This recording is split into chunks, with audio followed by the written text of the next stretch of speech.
Hey everyone, this is Tony Chips here from Chiappetta Shoes. This is Workshop Live. We have a quick little lesson today with post-tibia tendonitis, fallen arches, something that a lot of people deal with, especially people that are naturally lower arched or flatter feet. We have a customer, really loyal guy, been working with them for the last 3 months, 4 months or so, and we set him up with a great pair of custom orthotics and the Redwing 608 boot.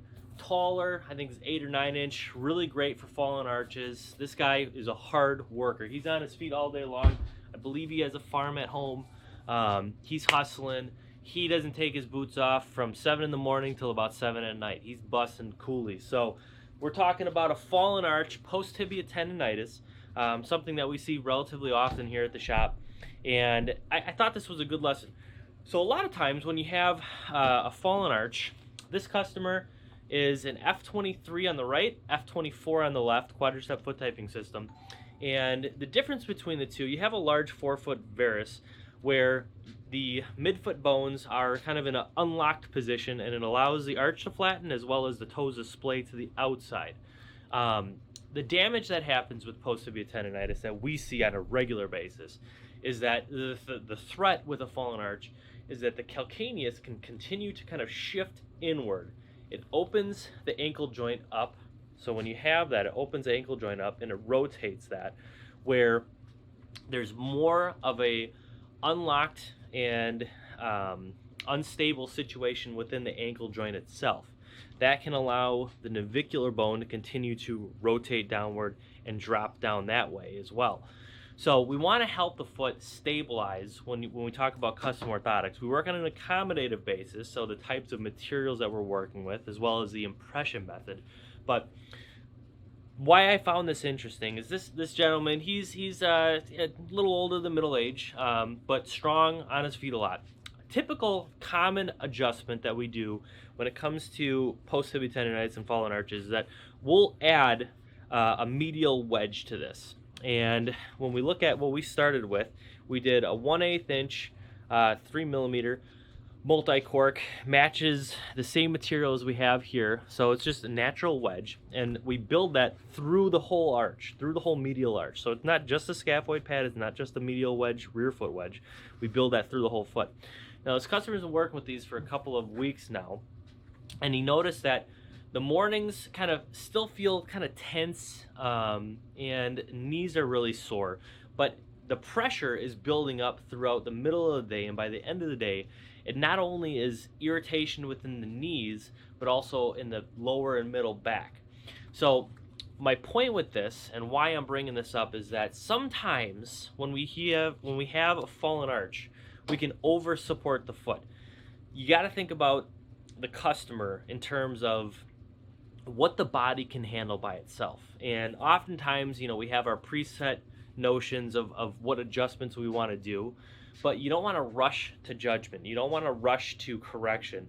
You want to let the body do as much as it can. And that's a big part of our process when we're making custom orthotics, is that we want to let the body do as much work as possible without overcorrecting the situation. And in this case, we started off right when we made the orthotic with this medial wedge. Now we're going to take this off.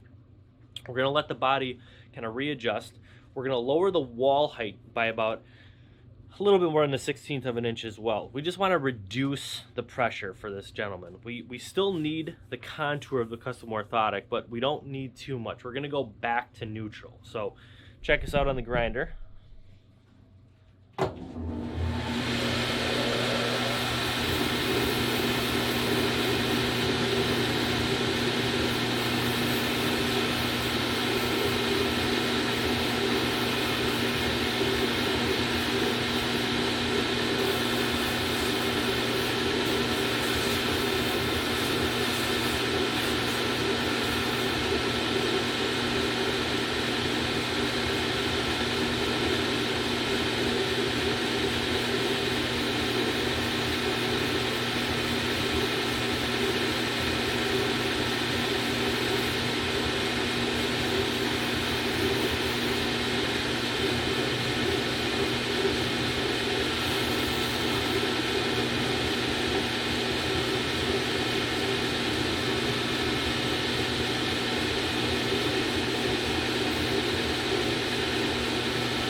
right, everybody.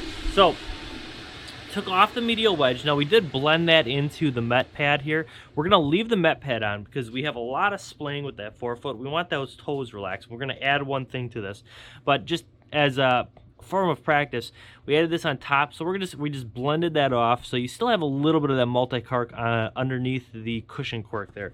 So, you know, one thing to talk about too is that oftentimes I work with a lot of great foot doctors. You know, people we don't consider footwear a lot of times when you're talking about orthopedic interventions. So you're talking about custom orthotics. This customer is wearing a very supportive, comfortable Redwing 608 boot. This is a taller construction, great for guys with fallen arches, especially people on their feet all day long. Not too heavy, nice dual layer polyurethane sole, awesome injection machine up at Redwing. And you got to consider that if you're over supporting the foot with an insert and you have a boot or shoe or footwear that is extra supportive as well, you got to consider the whole package altogether. And inserts are not just a product by themselves. They're an additive solution to footwear as a whole. So with this customer here, he was having issues with propulsion off the first toe in terms of he felt like he was just kind of rolling off of his third through fifth toe. And when we have situations like this with a flatter foot, oftentimes what you're going to get is a propulsion issue when you have that forefoot valgus or varus that doesn't allow the foot to walk off that big toe as normally as possible. So what we do a lot of times is just a small, thin little layer of THK. Companies out of Italy, Forestali, THK, it's a thermoplastic material that we're going to add to that first ray area.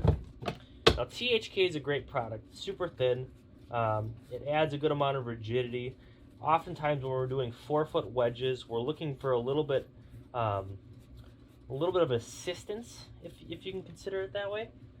And when you look at the material itself, typically if you really want to get a little extra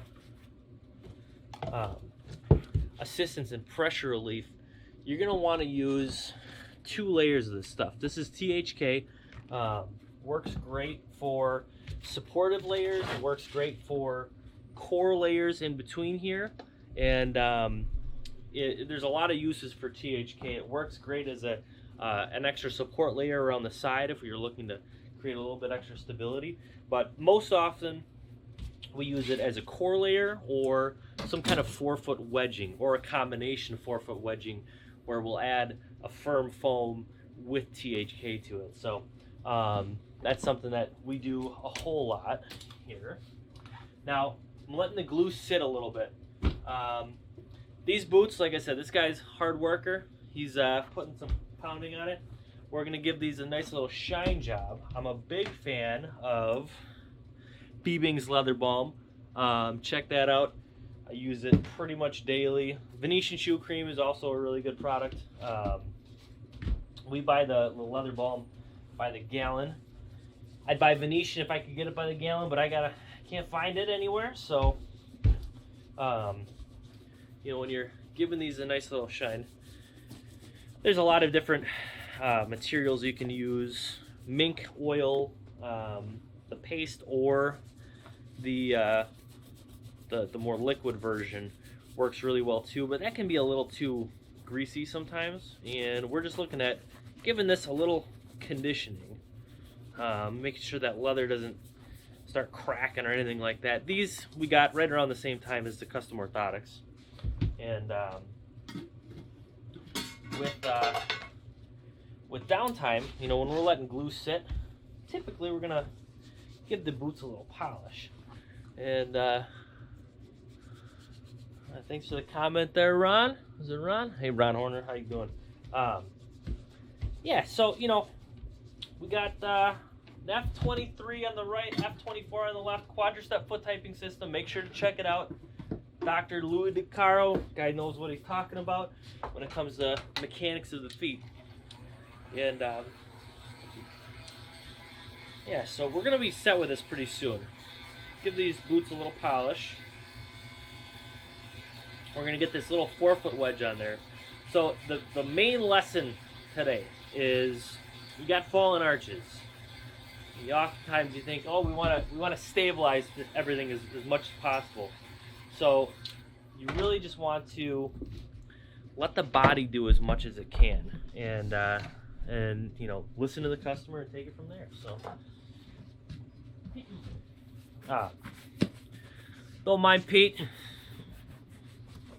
We're working them hard. It's a couple days left with Chiappetta Shoes sprinting in the spring sale. We got some great product, tons of new merchandise from On Running, some really sweet shoes. I'm excited that for fall time we'll be adding Hoka. Really excited about that. But for right now, we got a lot of great casual styles, some casual dress. Still not going big into tailored dress type products right now. You know, whole work from home trend is still going strong, and we're having more and more people ask for dress items. At Chiappetta Shoes, we've never done a huge dress package, but we'll be looking to get back more into that for probably August, September time. So, all right, so we got an F23, F24 post tibia tendonitis, some fallen arches. We took off the medial wedge, and what we're working with here is letting the body adjust. So we have these great Redwing 608 boots. We're going to add THK thermoplastic right to the forefoot to create a little extra support as the foot's pushing off. And this stuff's great. It's about 1 millimeter thick, so it doesn't add too much weight to it. Doesn't add too much thickness. You always be cognizant, doctors, chiropractors, PT guys, we got to be cognizant of the spatial usage within shoes. So, you know, you can have the best intentions, but if you're not working within the environment that you have, the amount of depth and room that you have inside of footwear, you're not going to be effective. So you really got to consider the constraints of the environment that you're working with. Women with dress pumps versus, you know, men with boots. It's all relative to how much space you have to work with on the inside. So THK, it's about 90 seconds. You let it heat up. You're gonna want to use heat gloves because this stuff, it has an adhesive on one side of it. It can get real sticky and it can be real hot, and that doesn't feel good on the fingertips. So typically we can handle a lot with our hands, but in this case we're using heat gloves. Keeps you from burning your fingers off.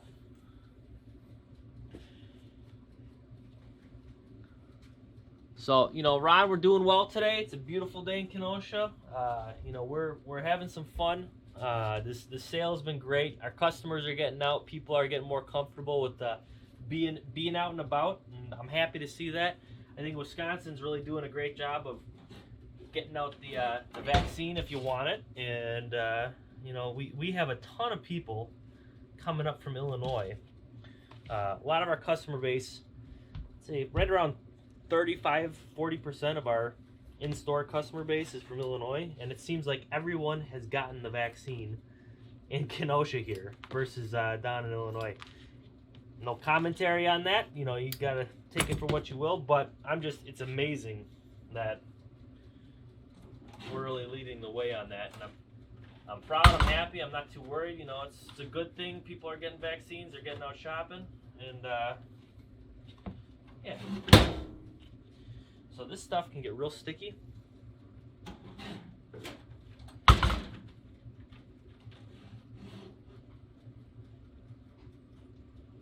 Let that heat up again.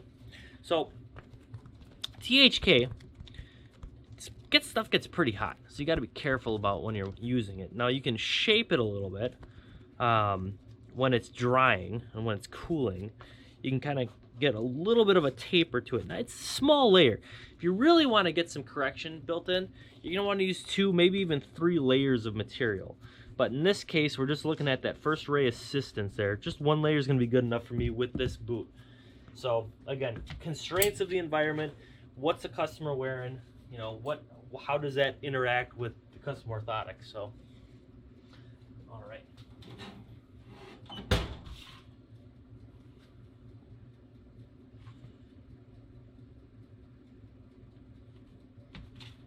Perfecto.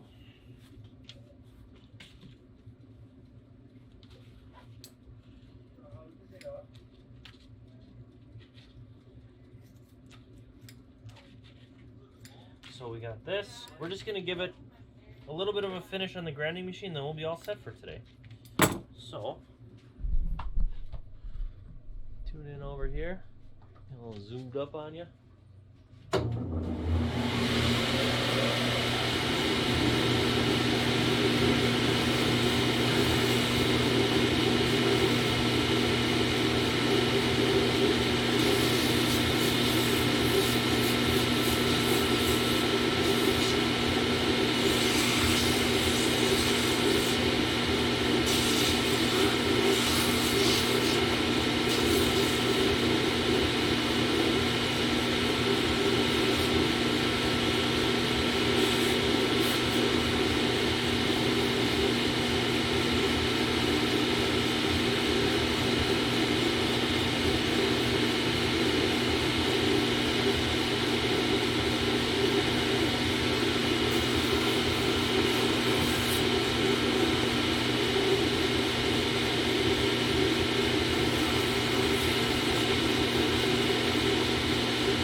Alright, so because this is a thermoplastic, THK can get real gummy when you're grinding it, so you just got to be a little careful. It's kind of like a subortholine, you know, there's a plastic component to it. So it's fibrous though, and it does grind well, just kind of gets a little gummed and rolled up. But anyways, this has been a workshop live. We looked at a post-tibia tendonitis foot with an F23, F24 alignment, and we are reducing the amount of support because the body couldn't handle it. It was too much. The body was strong enough to stabilize on its own, plus the support of a Redwing 608 boot was over-rotating the feet to the outside, irritating the knees, irritating the back. So we're dialing it back. We're going back to neutral, a little bit lower walls, and taking it from there. So thank you guys for tuning in. Make sure to check us out.